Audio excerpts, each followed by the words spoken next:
Quick PSA, because this really pissed me off this week, and I don't get angry often. I am a pretty calm and tolerant person. So I've been seeing a lot of people commenting on promotional pictures saying that this brand or this company is a scam. And I know from experience that this is because the shipping is taking a long time. Did people forget that we're in the middle of a worldwide pandemic? That there are more important things to ship, like basic necessities. So if your t-shirt, your cup, or whatever materialistic thing that you ordered is taking a while, don't worry about it. It's not a scam. The vaccines are the #1 priority for shipping companies right now. I'm just saying, be patient. And when I say a while, I mean like over a month, not like 2 weeks. This really upset me because I have a friend that works for a shipping company, and shipping companies do not give a fuck about their employees and their safety. They don't follow the proper protocols to keep them safe from COVID. And there are real people risking their lives every day because you want your fucking cup tomorrow. So yeah, I got mad. My friend is risking their life for people that want stupid shit from the internet to come the next day. Sorry, I just had to let that out. Moving on to some of my life updates. So, I spent my mom's birthday weekend with my family, and I was pleasantly surprised. I had a great time with them, and I was glad I got to spend my mom's 50th with her. It is a big milestone. You know, before, when I was considering not seeing them, I thought about it a lot, and of course I would be upset if I missed it, but I equated it to them missing my wedding someday in the future. So that's how I justified it in my head. But I'm glad I was there. And of course, I'm still a little worried because it was a single event. An event where my sexuality wasn't in everyone's faces, and the whole having a partner thing didn't come up, so there was nothing to be upset about. The only thing that I was annoyed about was my mom hated my new haircut, which I was prepared for, but it's just still annoying because, lady, this was out of necessity. My hair was beyond dead. But otherwise, I had a great time with my family, and I'm really happy that I went. And yes, my parents seem like they are on their way to accepting me fully, but I still really want to understand homophobic people, and parents especially. I've talked about the science behind homophobia and why people believe homophobic studies so easily. And the more that I learned, the more that I realized how necessary it is to look into religion. In my case, I wanted to look into Christianity. Because although my parents are on their way, there is still a really long road ahead of them. Plus, I know there are a lot of other people who are going through something similar, unfortunately.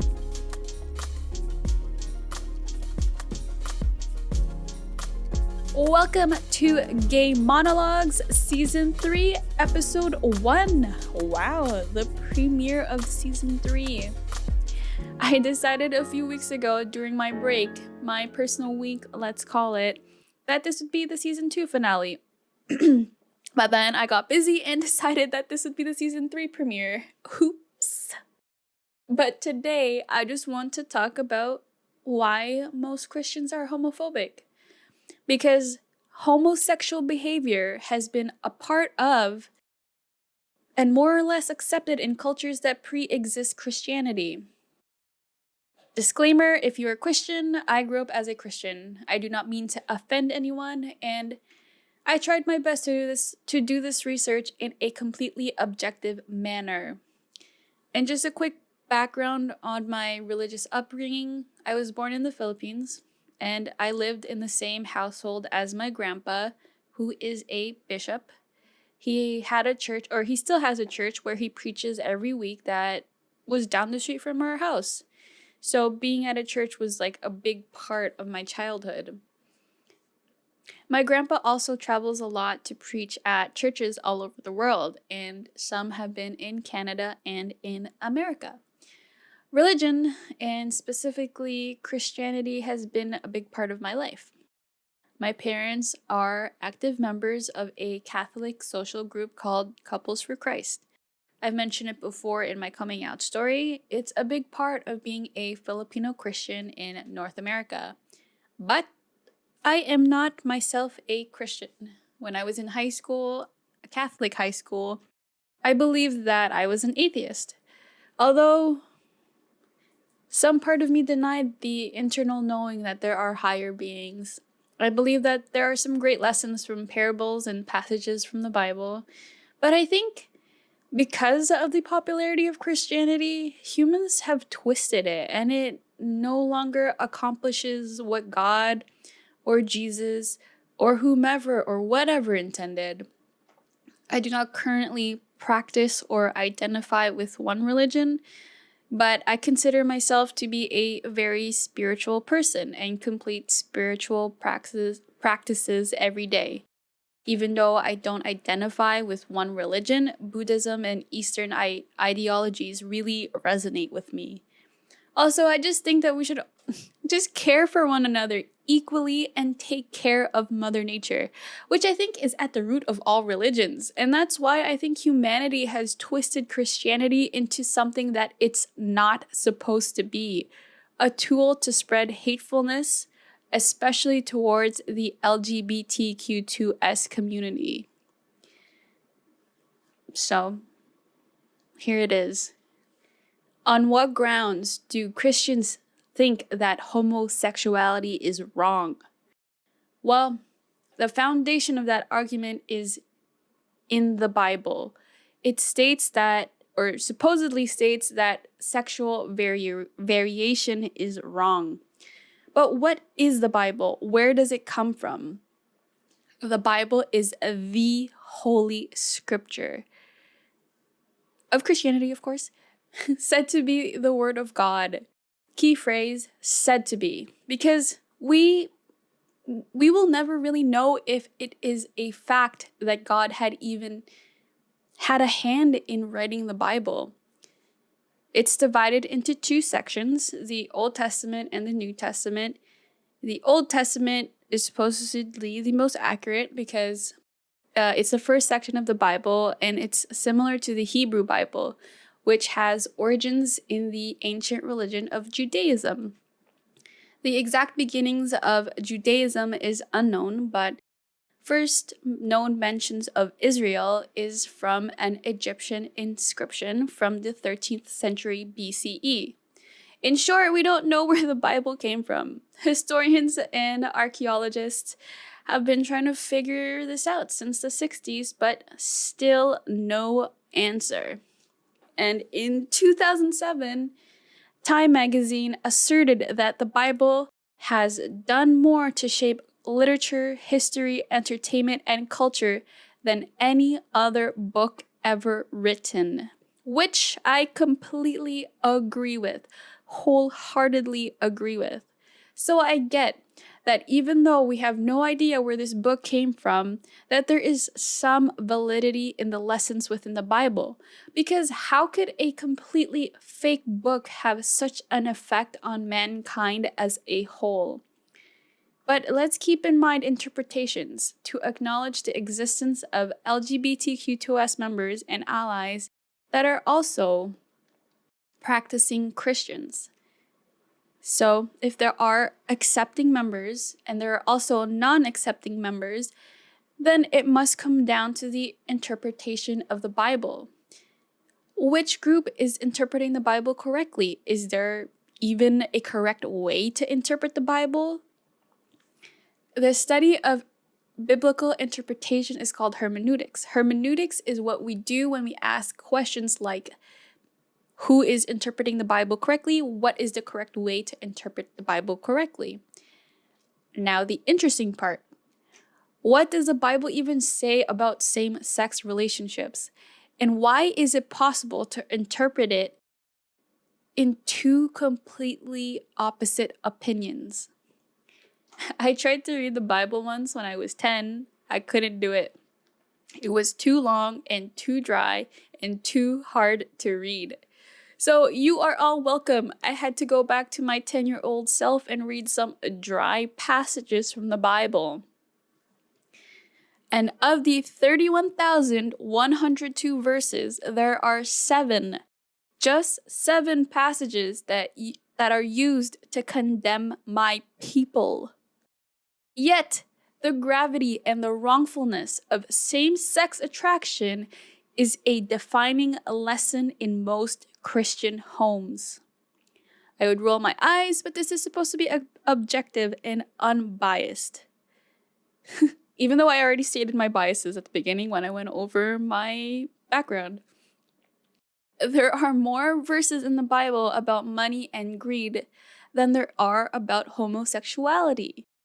Over 2,000 references on this subject and only about 7 on homosexuality. Most of these homosexuality is wrong passages can be found in the books of Genesis, Leviticus, and Romans. In Genesis chapter 19, the story of Sodom and Gomorrah, where men of Sodom seek to rape 2 visitors who happened to be angels that appeared as men. But their host, Lot, defends the angels, thankfully, and offer his virgin daughters instead. Obviously, that was not, I didn't want anyone to get raped, I'm just saying, not the angels. These Sodom men go on to sin a bunch more. Oppression, adultery, lying, abetting criminals, you name it, they did it. What they don't do is rape men. Nothing they did had anything to do with homosexuality. So there is absolutely no reason for the word sodomy to be used in the context of homosexuality. Nor is there a reason for this to be used as an argument for Christians against same-sex sex. If anything, that story has more to do with adultery, sins against the sanctity of marriage, which Christians like to point out is defined as a union of man and woman. Therefore, this story is more about the sins of heterosexuals than it is about homosexuals. So, there's that. The next most used verses in this argument comes from the book of Leviticus. Leviticus chapter 18, verse 22. You shall not lie with a male as with a woman. It is an abomination. And Leviticus chapter 20, verse 13. If a man lies with a male as with a woman, both of them have committed an abomination. They shall surely be put to death. Their blood is upon them. Wow, I just got flashbacks to my forced attendance to Sunday Mass. Never mind the fact that the Bible is over 2,000... Sorry, just lost my mind in being in Mass and trying not to fall asleep. But never mind the fact that the Bible is over 2,000 years old and we can't really know exactly how many times it's been translated and edited. We just know that there are no first editions in existence. And that for the first 100 to 200 years, it was written by hand. I don't know how accurate this can be. But writing a book that long would definitely cramp up my hand. So never mind that, because Christians believe that it was written by the hand of God, which probably doesn't cramp, so there goes my argument on that. What we should note is that an abomination is often used to describe idolatry. So I get this confused with adultery. What we should note is that an abomination is often used to describe idolatry, which suggests that these verses do not condemn all homosexual behavior, but only condemn prostitution connected to pagan temples. The language we're really just not specific enough to definitely say that homosexuality is wrong or that that's how the Bible views it. conversion camps that physically and mentally torture humans, creations of God, are based on this unstable argument. On top of that, Leviticus chapter 20, verse 13 highlights both male parties equally.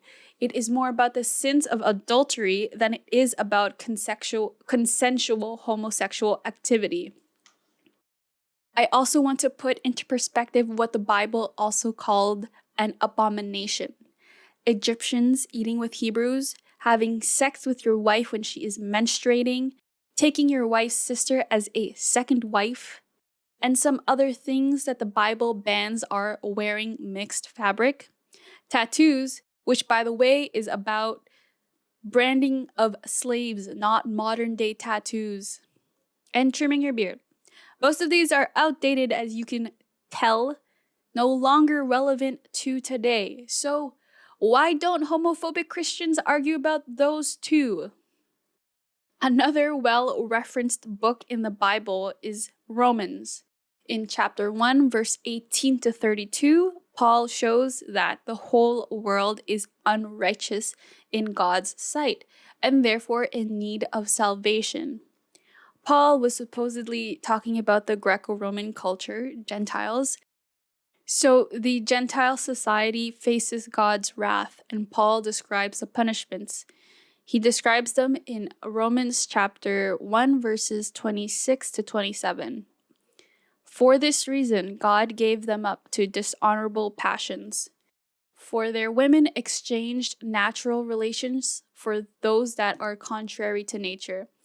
And the men likewise gave up natural relations with women and were consumed with passion for one another. Men committed shameless acts with men and receiving due penalty for their error.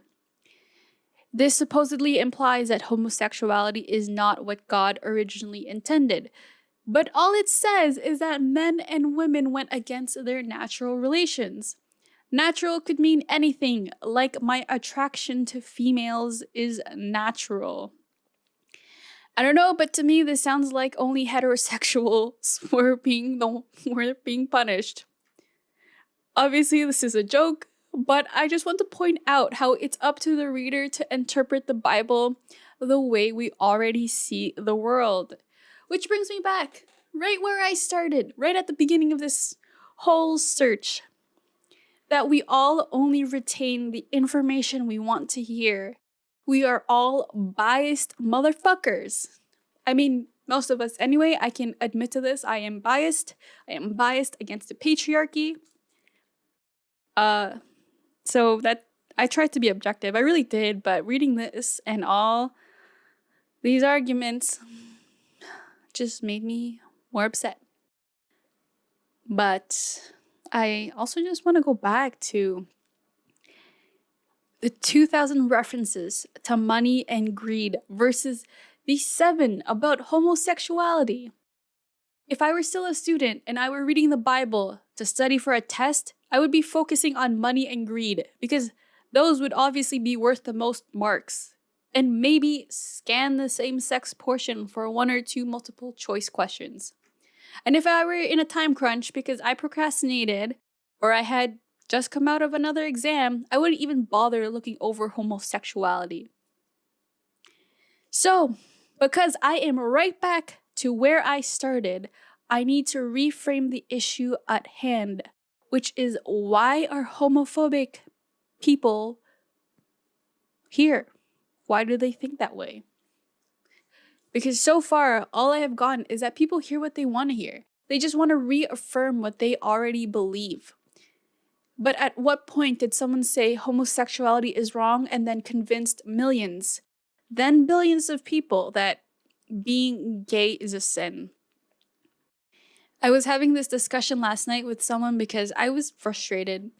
I was frustrated that I didn't find an answer. I was right back at the beginning. They suggested that I look for the first ever cases of same-sex relationships and how people around them reacted.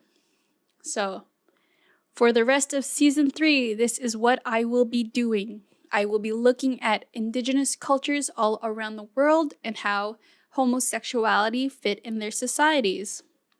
Maybe there I will find the first recorded same-sex relationship. It's gonna be quite a quest. I love you all. I will see you all next week on a Wednesday. P.S. I'm going down to 1 episode a week because I've been getting busier. Also, it's Christmas this week, so kind of want to celebrate that. But good luck to anyone who has to celebrate the holidays with homophobic families. May the odds be ever in your favor, friends, because I want them to also be in my favor. Am I allowed to make these jokes? Because I don't know if my family is still homophobic. Don't forget to follow me on Instagram at Gay Monologues. That's GAYMONOLOGUES. I post gay memes sometimes. Okay, bye.